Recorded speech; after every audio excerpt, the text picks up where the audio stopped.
notre premier invité à Fans de sport cette semaine, un sujet chaud dans l'actualité sportive régionale. En fait, c'est la fusion des hockey mineurs. On en parle énormément dans les médias. On en parle ce matin avec l'agent de projet, l'agent de fusion, en fait, des hockey mineurs, M. Luc Hainneville. M. Hainneville, ça va bien? Oui, ça va très bien, merci. Oui, grosse semaine la semaine dernière, malgré tout. Une très grosse semaine, enrichissante et pas facile, mais très grosse semaine. En fait, avant de débuter, parler un petit peu plus spécifiquement du projet de la fusion. Votre rôle au niveau de la fusion, c'est quoi? Mon rôle, d'abord, faut se rappeler, on va faire un petit historique. En 2015, la Ville a voulu faire fusionner ses associations de hockey mineurs. OK. Pour des choses XY que je ne sais pas trop, ça a avorté, donc ça restait là. En octobre 2016, encore une fois, la Ville a fait venir un directeur général de Québec Centre qui, eux, avaient fusionné leur association pour donner des renseignements au niveau de chacune des CA, des personnes présentes. Ça s'est passé au Montagnier. Et suite à ça, après la présentation, la Ville nous a demandé de se retirer dans chacune des endroits pour discuter. Okay. Et a demandé, et ici, il y avait aussi M. Luc Brovin au niveau de la Ville et Chemin à l'époque, voir s'il y avait un intérêt. Et effectivement, les trois associations ont dit oui. OK. Suite à ça, ils ont fait signer une entente de principe. Et la Ville a fait une résolution pour engager un agent de projet pour aller de l'avant. Et c'est là que je suis rentré en ligne de compte. Mon rôle était et est toujours, oui. C'était de rassembler tout le monde. OK. C'était de rassembler tout le monde, emmener vers quoi qu'on voulait travailler, vers quoi qu'on allait faire étape par étape pour arriver à un regroupement, à une fusion. On ne savait pas trop vers quoi qu'on allait privilégier, mais à un moment donné, là, avec tous les renseignements qu'on a eus, il y a eu deux choix. Il y a eu le côté administratif et il y a eu le côté hockey. On a débuté en janvier. La première rencontre du CA a eu lieu en février 2017 et on est allé sur le côté administratif. OK. J'élabore sur le côté administratif. On a eu, côté administratif, il y avait d'abord chaque association leurs règlements généraux. Donc, il fallait tout prendre des règlements généraux avec ceux de l'extérieur aussi qu'on s'est fié et en faire juste un. OK. On a fait une prévision budgétaire, on a regardé des ressources, on a regardé des inventaires, tout ce qu'il y avait pour être capable de dire si on s'en va de l'avant vers un regroupement, ça allait donner quoi et quelles étaient nos capacités de faire des engagements, de faire des projets, de faire tout ça. Et ça a eu lieu. On a formé, sur le comité d'opération, chacune des associations a mandaté 3 personnes, 2 personnes au début, pour représenter le CA et également pour être dans le futur conseil d'administration. OK, d'accord. Vu l'énormité de la tâche, on a dit 2 par association, c'est passé. On a rajouté une 3e. Et on a eu des élections à début de septembre. Et là, on a eu un conseil d'administration composé de 9 membres élus. OK. C'est-à-dire un président qui est ici de la Ville, Jean-François Gagné. Il y a un vice-président administratif de Chicoutimi, Patrick Tremblay, un vice-président hockey de Jonquière qui est Éric Brovin, et Patrice Filion qui vient se rajouter à nous présentement au niveau des événements. J'ai 2 questions pour vous. La première, est-ce que c'est la Ville qui a pris la décision de fusionner les hockey mineurs? La deuxième, est-ce que c'est certain à 100% que ce projet-là va être en branle dès l'an prochain? OK. La première question, est-ce que c'est la Ville? C'est la Ville qui avait le désir de le faire. Okay. Elle a demandé aux associations, comme je dis, lors de la rencontre, chacun a dit oui. Donc, à partir de ce moment-là, eux ont été de l'avant. Parce que dans les projets futurs, parce qu'on peut parler aussi de projets futurs, la Ville veut regrouper toutes ces associations. Elle a déjà mandaté un de ses personnels, un membre de son personnel pour faire de l'avant de ça.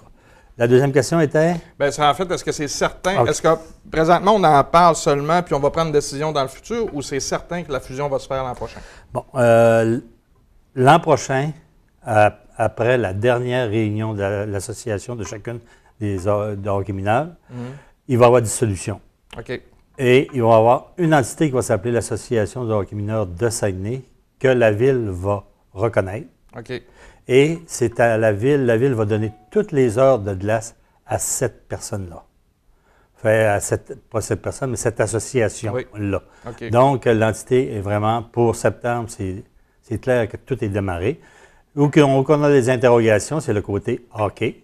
Ce qu'on a fait cette semaine, on est allé voir, on est allé consulter, on est allé entendre des informations, on est allé proposer des choses, ça n'a pas toujours été très évident. Oui, sûrement. Mais quelque part, nous, on va aller de l'avant là-dedans, parce que la semaine prochaine, aujourd'hui, 16 heures, c'est la dernière journée pour les affichages pour un directeur général. Oui. Et la semaine prochaine, on y va pour les entrevues pour que la personne puisse venir travailler avec nous à partir du 8 janvier. Et puis, pourquoi on a décidé de fusionner? Pourquoi? Est-ce que ça allait bien? Probablement que ça allait bien, où il y avait certaines lacunes présentement. Mais pourquoi que la Ville a dit là, le désir de fusionner tous ces associations? Est-ce que c'est parce qu'on est maintenant rendu Ville-Saguenay et on veut éviter certains frais? Ou... Bien, exact. C'est le regroupement. Là, la Ville, elle veut travailler d'abord avec une association. Si on prend juste le hockey, elle travaille avec 3 associations. Oui. Elle distribue des sous inégalement à chacune des associations. Je dis inégalement parce que la Ville a entériné ce qui se passait déjà dans les anciens arrondissements. Et la Ville a perduré, mais là, maintenant, elle dit que c'est terminé. Okay. Le regroupement nous permet aussi d'avoir des gros avantages au niveau financier. Au niveau, on va être capable avec ça, ça va nous permettre, au lieu de doubler à gauche puis à droite, ça va nous permettre d'engager du personnel permanent. On parle d'un directeur général, on parle éventuellement de 2 coordonnateurs hockey puis un adjoint ou un adjoint d'administratif. Okay. Donc, à partir de ce moment-là, c'est des personnes, si on dit 40 heures semaine, c'est 120 heures semaine au niveau hockey qui va être consacré que ça pour le personnel. Ça va aider. Il y a aussi les forces. On veut aussi distribuer les forces. Mettons que la baie est plus fort d'un domaine que Chicoutimi ou Jonquière ou vice-versa.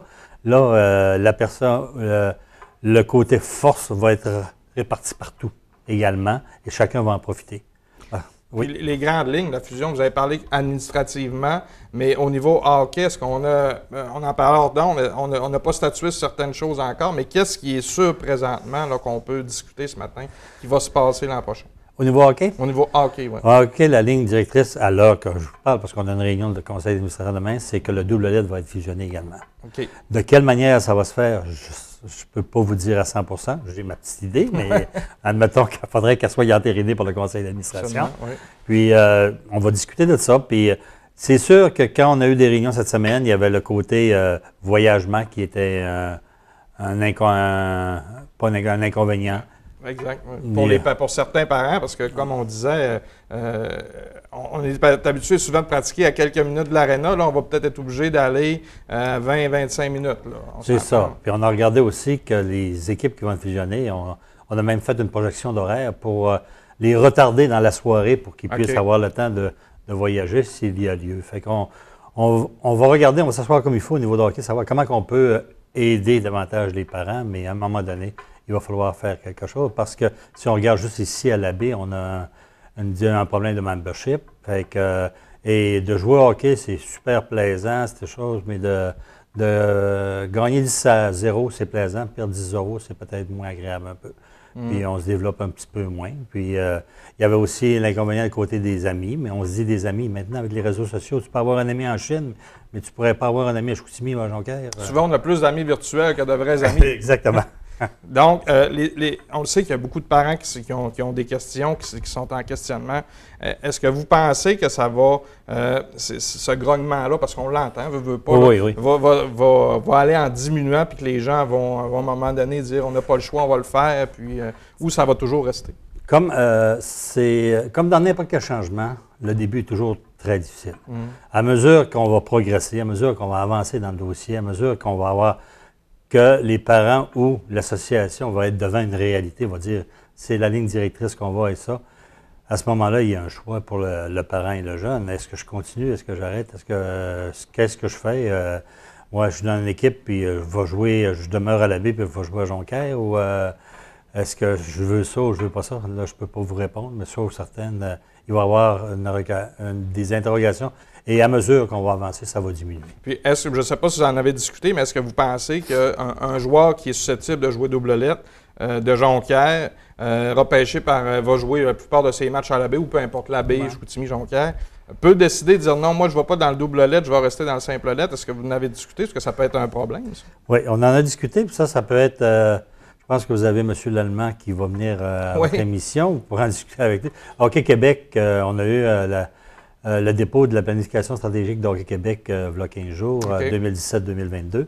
Et c'est une de leurs intentions de dire qu'un jeune qui veut pas jouer double lettre va jouer. C'est pas nous qui va décider. Là, c'est vraiment une directive qui va arriver d'en haut. OK. Et si elle est là, on devra s'y confirmer.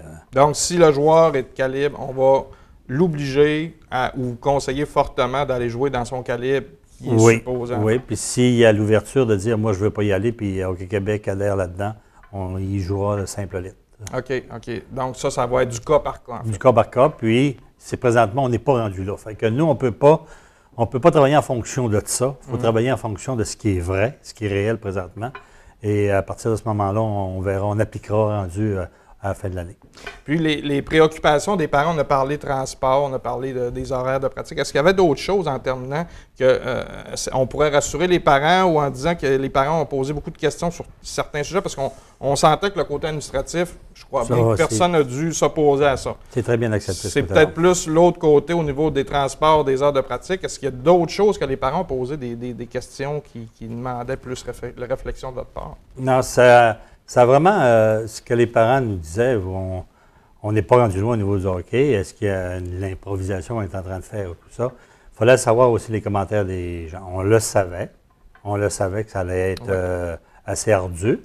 Et on parle de... Parce que la fin de semaine, il n'y a pas de problème. On a du temps, il n'y a pas de chose. Il y a aussi, pendant l'année, il y a du hockey de printemps qui se fait hors saison. Hors saison, puis il y a peut-être 300-400 personnes qui participent à ça. 400 personnes. Puis jamais on entend parler un commentaire. Ça joue avec du monde de gauche, à droite. Ça joue partout. Le fait, c'est accepté. C'est par un choix. Fait que les problématiques est vraiment au niveau de l'horaire, au niveau du voyagement, au niveau des pratiques. Surtout double lettre. On parle pas d'une pratique par semaine, mais on parle plutôt de deux. Fait que le simple lettre, à l'heure actuelle, présentement, ils vont rester chez eux. Fait que, au niveau des arrondissements, on respecte ça. Donc, ils vont s'accaparer des heures qui sont plus difficiles, qui causent du plus proche de moins tard. Parce qu'on a des horaires à 16h30, 16h55, etc. Puis dernière question en terminant, M. Kenville. Si des gens ont des interrogations, veulent poser des questions encore une fois, est-ce qu'il y a moyen de rejoindre quelqu'un ou peut-être vous, je ne sais pas comment ça fonctionne? Bon, s'il y a des interrogations, chacun des membres chacune des associations est représenté à notre conseil d'administration, c'est-à-dire 333 présentement. Ils peuvent toujours me rejoindre aussi, il n'y a aucun problème. Vous voulez que je donne mon numéro de téléphone? C'est comme vous voulez. 418-690-7360, 418-690-7360, ou Luc.Kenville avec 2 N. Oui. En commercial, ville.saguenay.qc.ca. Ça va me faire plaisir de répondre à leurs questions. C'était très intéressant, M. Kenville. On vous souhaite quand même, je sais que ce n'est pas des semaines faciles, c'est un projet ambitieux, mais probablement qu'il y a lieu d'être. Donc, on vous souhaite bon succès dans votre nouveau mandat. Merci à TVDL de nous avoir reçus et d'avoir pouvoir informer davantage les gens. Bonne journée, monsieur. Merci beaucoup.